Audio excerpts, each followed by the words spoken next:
2025 ये साल सहकारिता आंदोलन के लिए मील का पत्थर है। संयुक्त राष्ट्र ने साल 2025 को इंटरनेशनल ईयर ऑफ कोऑपरेटिव्स यानी अंतर्राष्ट्रीय सहकारिता वर्ष घोषित किया है। भारत में भी सहकारिता की सदियों से एक समृद्ध परंपरा रही है और इसे आगे बढ़ाया प्रधानमंत्री श्री नरेंद्र मोदी जी ने, जब उन्होंने साल 2021 में सहकारिता मंत्रालय का गठन किया।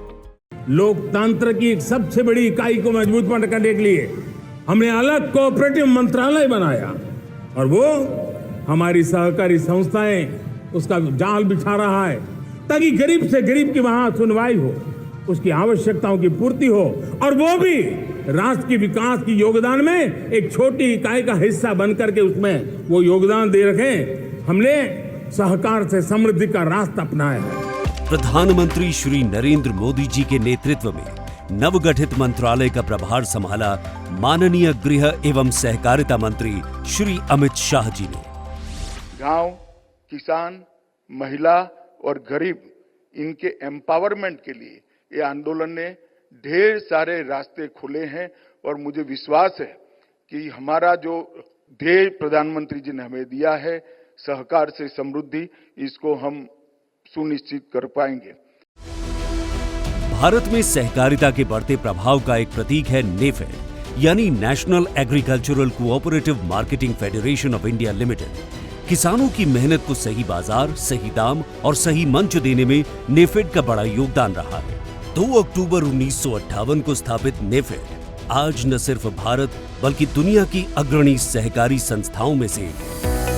नेफेड ने अब सहकारिता को डिजिटल प्लेटफॉर्म से जोड़ने की पहल तेज कर दी है। इस पहल के अंतर्गत पीएसएस और पीएसएफ की मदद से बफर स्टॉक और सरकारी खरीद ई समृद्धि पोर्टल के जरिए हो रही है। अब तक 65 लाख से अधिक किसानों का पंजीकरण हो चुका है और लगभग 60,000 करोड़ रुपए का भुगतान किया जा चुका है। नेफेड जल्द ही किसानों का पैसा सीधे उनके आधार से जुड़े बैंक खातों में डालने जा रहा है। नेफेड इसरो यानी भारतीय अंतरिक्ष अनुसंधान संगठन की मदद से जमीन की जियो टैगिंग भी कर रहा है।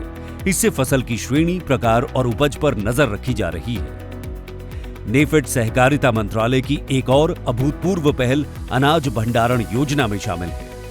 नेफेड कृषि उत्पादों की ट्रैकिंग के लिए बोरियों और फिनिश्ड प्रोडक्ट पर क्यूआर कोड लगा रहा है, जिसके जरिए उपभोक्ता ये जान सकता है कि उसकी खाद्य सामग्री की उपज किस गांव में हुई है।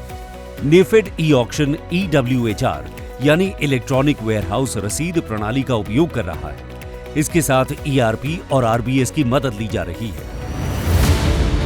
सहकारिता मंत्रालय की सोच के अनुरूप नेफेड ने खुदरा क्षेत्र में अपनी उपस्थिति को मजबूत करने के लिए कई महत्वपूर्ण कदम उठाए हैं।